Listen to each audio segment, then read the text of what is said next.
Good evening, Algurun. The moon is swollen, the ale is sour, and the swamp is whispering. Welcome back to Algurun After Dark. Live from the Bubbling Cauldron in Bogsworn. I would like to begin by giving my condolences to Grimgor Inkblot. He has sustained permanent throat damage since our last episode together. Algurun After Dark wishes him a quiet, retired life to his cottage and landfall. Now to begin our show, I'm Lira Quickquill.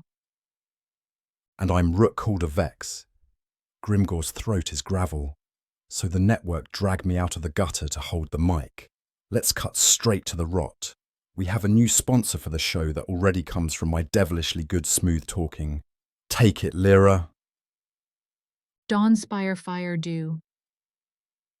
Elf-forged whiskey that burns twice, once on the tongue, once when you realize who poured it, distilled in Dawnspire spires, aged in barrels that whisper regrets, finished with a drop of bog lily essence.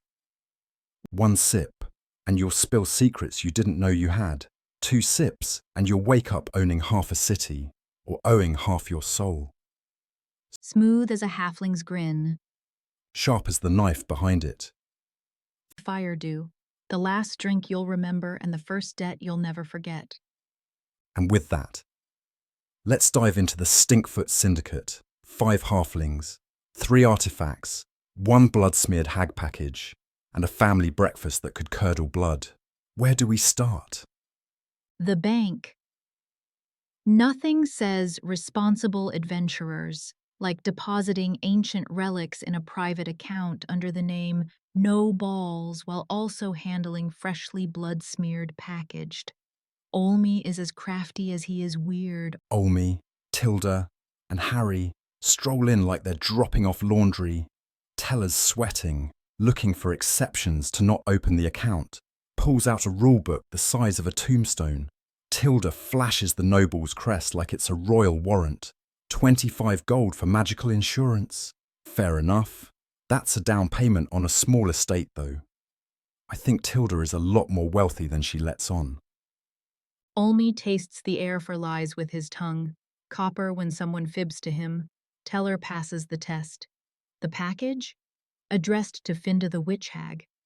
To be delivered under the care of Olmi Whisperbone. He slices his palm, smears blood on it like a dinner invite. Harry and Tilda are horrified. That's not a delivery. That's a blood oath. But standard for the likes of him. Meanwhile, Bruce Leroy is having the worst night of his life. He tried to seduce the sleazy, easy Kappa Kappa Epsilon girls with chocolate. Chocolate. He's 70, drunk on rice wine, and thinks truffles will get him laid. I'm not sure what the thought process was on that one. The girls laugh him out. He ends up in an alley, fighting rats in his sleep. Kung fu reflexes on autopilot. Rats go flying. Wakes up with a hangover and a bruised ego. But Slimey McSmallballs wakes up in a pile of sorority girls. Same house, same night, lipstick on his collar, grin wider than the River Ferris. Tilda sent them to Kappa Kappa Easy, her rival sorority. As a distraction, Slimey appears to have been rewarded by the universe for putting a stop to the scams at the moment. The universe is fair, but fair is boring. It won't be long before we see him crash and burn. Mark it. Let's talk about the laundry room cat war. First off, hilarious and very fortunate situation for them. Tilda banished Olmi to the laundry room after he refused to reveal what is in the box. He says that the last time he opened one he found himself bound to Finda. Olmi, blood still tacky on his hand from the hag package, curls up in a corner with a mystery box. Then, hiss, yowl, crash, nettle, one-eyed swamp cat, versus Butterscotch, Tilda's pampered tabby who's never seen a fight. Butterscotch gets 1 claw in and panics, like someone who thought they could sucker punch a drunk, fail, then back out of the fight.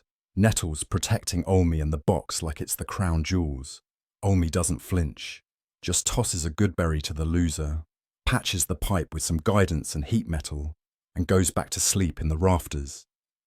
Meanwhile, Harry, reeking of love and desperation, is hiding in the guest room, clutching his alchemy kit like a teddy bear. The two barely avoid Mrs. Turnbuckle at dawn. Had she seen one look at the cat hair, the broken pipe, the blood on the box, and hell's fury would have been unleashed. Tilda says, "Get the hell out now before they see you guys." Olmi just points to the gate. The owl circles overhead, judging. Somewhere inside, Butterscotch is licking her wounds and plotting revenge. Moral of the story: never sleep in a Noballs laundry room unless you're ready to pick a side in a feline civil war. Tilda's parents are in town. Philip Noballs, aka Daddykins, is a walking wallet. He loves his daughter so much he'd fund a dragon's hoard if she asked. Susan, no balls. Ice. Cold. Why aren't you in school? Evocation classes. Tilda lies. Work study, she says. Susan's not buying it. And neither is Miss Turnbuckle, the housekeep, who is just as cold and relentless. Tilda pulls out Philip's dagger, the one from the well, glowing with warmth. Susan snaps. Mrs. Turnbuckle yanks it away. Tilda screams. "You will not take this from me or treat me like a teenager anymore. I am a grown woman." "Who are you?" says Susan. Philip says, "Let her live her life, Susan." Tilda's eyes lit with fireballs of rebellion on standby. Susan drops the bomb. "I've poured everything into you since your brother died." Silence. Tilda has been cut to the bone. She promises letters from professors 3 weeks from now, and to meet her in Dicarius, the capital. Tilda swears she'll make her mother proud. Daddykins slips Tilda 50 gold as she heads out the door. Mrs. Turnbuckle twitches like she's about to snap a broom over her knee when Tilda asks Philip for sandwiches for the road, then gives a wink to Turnbuckle. Now let's cut to Bruce stumbling through Bogsworn at dawn, looking like swamp troll laundry. He passes a well-dressed halfling leaning on a lamppost, smoking a pipe, black hair, perfect skin, bog lily pin. He offers Bruce a flask of Dawnspire Fire Dew. "Rough night?" Bruce replies. "You talking about me or yourself?" The halfling, Alistair Windhelm, 9 months before he's king, tries to buy information. Bruce plays drunk and dumb. Alistair offers a carriage ride, a bottle, a future. He clearly does not want to let Bruce to his own devices. Bruce tells him to go fuck himself. Whip cracks. Alistair tips his hat. We could have been friends. Carriage rolls off with 6 armed halflings inside, and Bruce suddenly feels dejected.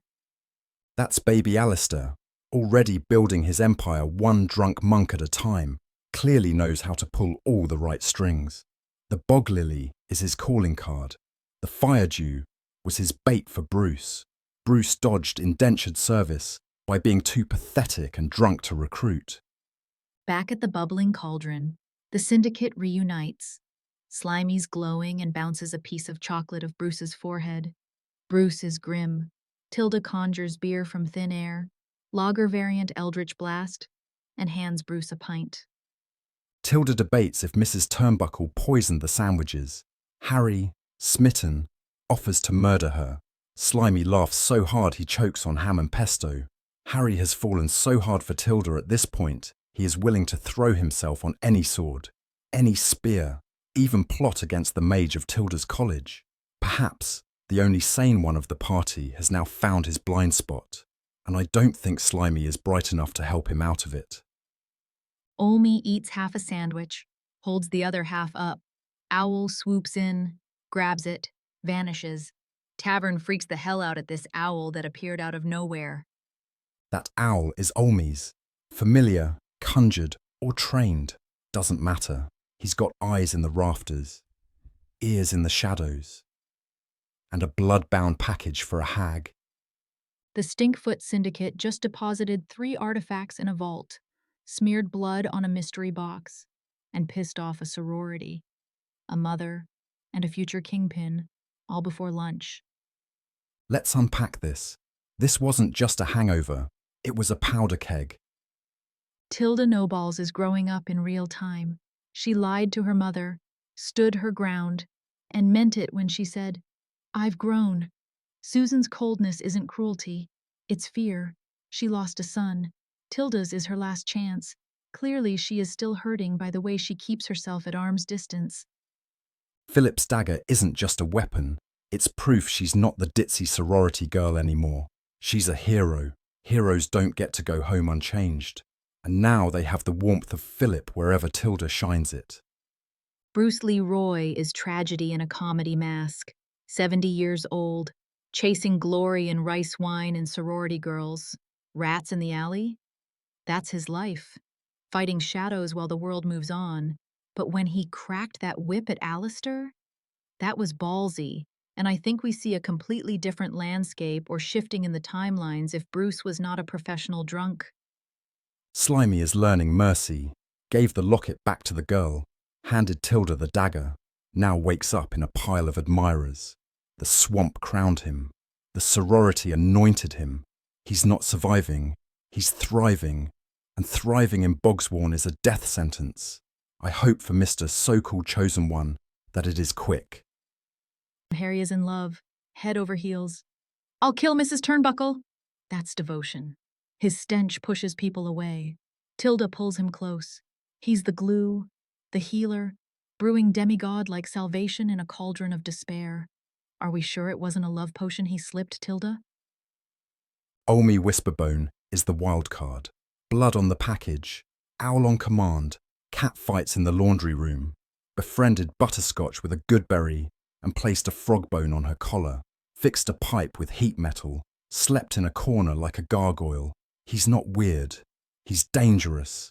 And he's hiding something. If the rest of the party isn't careful, they may end up witch patrons as well. 3 artifacts down, 2 to go. Bog Beast. Crown turned Slimey's fury into wild magic. Chalice healed everyone and hurt their enemies when a greater potion was poured into it, as well as a nasty hangover when filled with ale.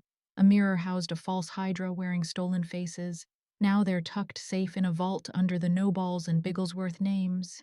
Insured for 25 gold, though the artifacts themselves are worth tens of thousands. Guarded by blood and lies. Caysh and Borin possess the reliquary, the 5th piece, the one that binds them all. Coincidence? Or is someone moving the pieces? Is the Chrono Worm Collective actively pulling the strings in real time, making this happen? It just seems all a bit too convenient with these low-level halflings to happen upon. Alistair knows it all, surely. The bank teller asked for Olmi by name. The package was waiting. Olmi's blood is on it. His soul might be next if he doesn't get that package to Finda quickly. A S.A.P. is not a suggestion in his world. It's mandatory. His owl isn't just a pet. It's a messenger. Someone's watching. Someone's waiting. The owl just a reminder that someone is there. 9 months early before the Bronze Helm, Widecock, Lowstan, Unger, Campaign, Alistair is hunting, Dawnspire Fire Dew in one hand, Bog Lily in the other, 6 armed halflings in a carriage. He saw Bruce. He's seen the rest. But by some miracle he believed the drunk. Next time, Bruce may not be so lucky, or maybe another party member will say yes. He's not just a noble. He's a collector of debts, of secrets, of people. The Fire Dew isn't a drink. It's a leash. 1 sip and you're his. Bruce dodged it. But the Syndicate just deposited artifacts in his city. Under a name he'll recognize, of course. The noose is tightening around the Nobal's neck. I wonder what her family will think if they find out, or that pesky housemaid puts her nose in it. Syndicate thinks they're in control. They're not. It appears that they are on Alistair's radar, and if they want to keep in Finda's good graces, they'll need to deliver that package and fast. In the main campaign, Caysh fires an arrow into the air during an execution. Nervous. Crowd control. In the Halfling campaign, Tilda blasts a beer from her hand, causing it to happen. In a way, the arrow and the beer connect. Across time, across campaigns. Our heroes don't know, but we do. The artifacts are in the vault. The reliquary appears worthless. Alistair is watching. Olmi is bleeding. And somewhere, A dwarf and an elf are about to walk into a trap set 9 months ago. The swamp isn't deep, it's hungry. The syndicate has two immediate choices in whatever order they choose. Deliver the package to Finda, or approach Tilda's professor for clues about the artifacts in Hydra. Either way, they are going to have to eventually look for the lantern and reliquary. Or option 3, open the package, break the seal, face whatever's inside, and Olmi's wrath. Seems like a good idea to me. After all, it could be another cat. Or sell the artifacts, make friends with Alistair, or pray they never cross his path again. They'll choose wrong. They always do. But that's why we love them. 5 drunk, stinky, magic-slinging short stacks against a city of snakes, a hag of secrets, and a halfling who buys empires and servitude with whiskey. Next time, will the package make it to Finda's? Will Tilda burn the estate down? Will Bruce ever get laid again after failing so horribly? Stay tuned. Until next time, keep your artifacts locked, your sandwiches unpoisoned, and your owls on a leash. This has been Algurun After Dark. I'm Lira Quickquill. And I'm Rook Calder Vex for the Quill and Vex. Good night, Algurun. May your debts be small and your hangovers smaller.